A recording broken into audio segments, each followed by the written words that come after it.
ভারত শাসিত কাশ্মীরে হামলায় ২৬ জন পর্যটক নিহত হওয়ার পর ভারত ও পাকিস্তানের মধ্যে উত্তেজনা বেড়ে গেছে। এবার ভারতের বিরুদ্ধে পাল্টা ব্যবস্থা গ্রহণ করেছে পাকিস্তান। ইসলামাবাদ তাৎক্ষণিকভাবে ভারতীয় নাগরিকদের ওপর দেওয়া সমস্ত ভিসা স্থগিত করেছে। এর পাশাপাশি প্রতিবেশী ভারতের কিছু কূটনীতিককে বহিষ্কার করেছে এবং ভারতীয় বিমানের জন্য পাকিস্তানি আকাশসীমা বন্ধ করে দিয়েছে। গত মঙ্গলবারের ওই হামলায় একদল বন্দুকধারী পর্যটকদের উপর গুলি চালায়, যাতে ২৬ জন প্রাণ হারান। নিহতদের মধ্যে অধিকাংশই ভারতের বিভিন্ন রাজ্যের বাসিন্দা ছিলেন।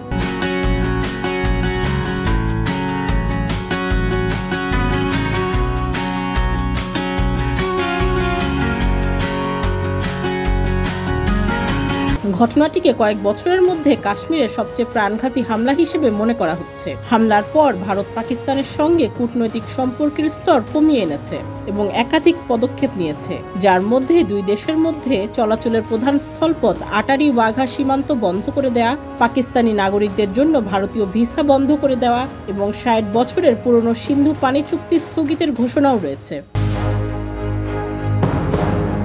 জবাবে পাকিস্তানও বেশ কিছু পাল্টা করার সিদ্ধান্ত নিয়েছে। পাকিস্তান ভারতের সব ফ্লাইটের জন্য পাকিস্তানের আকাশপথ বন্ধ করে দিয়েছে ও দুই দেশের মধ্যে বাণিজ্য স্থগিত করেছে। এছাড়া ইসলামাবাদে ভারতীয় হাইকমিশনে কর্মরত কূটনীতিকদের সংখ্যা ৩০ জনে নামানোর নির্দেশ দেওয়ার পাশাপাশি ভারতীয় নৌ, বিমান ও সামরিক উপদেষ্টাদের ৩০শে এপ্রিলের মধ্যে পাকিস্তান ছাড়তে বলা হয়েছে। এদিকে কাশ্মীর জুড়ে পুলিশ অভিযান চালিয়ে প্রায় ১৫০০ জনকে জিজ্ঞাসাবাদের জন্য আটক করা হয়েছে বলে জানিয়েছে ভারতীয় পুলিশ।